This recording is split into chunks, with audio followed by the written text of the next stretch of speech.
In 2013, on a Friday night no different than any other Friday night in New York City, Kelly met Ethan. This unlikely pair came together under the circumstance of a college newspaper column titled, "Now Kiss."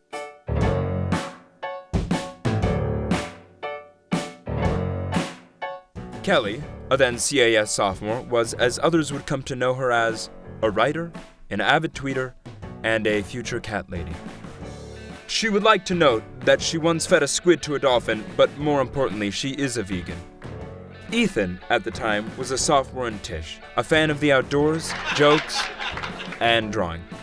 If asked to describe himself, he would say, Chevy Chase meets Rowan Atkinson meets Oscar the Grouch.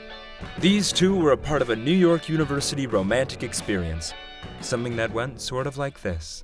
I remember I came home straight from work that night, and I think I stopped briefly to ask my roommate if it was okay if I wore a dress with combat boots, and her response was pretty ambiguous, so I was nervous when I left for my date.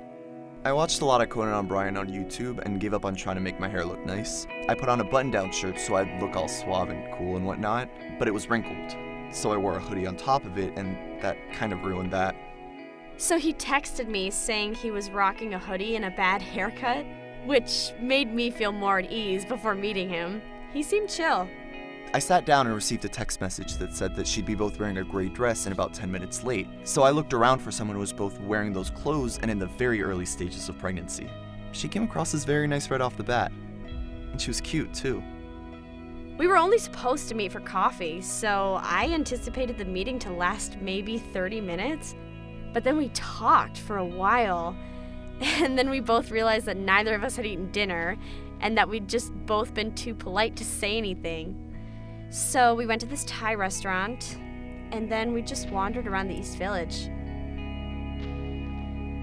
I made plans for later that night, so he just walked me home, and we hugged, and then we did this joking, good job high five, which kind of turned into something more like hand-holding, but I was already walking away.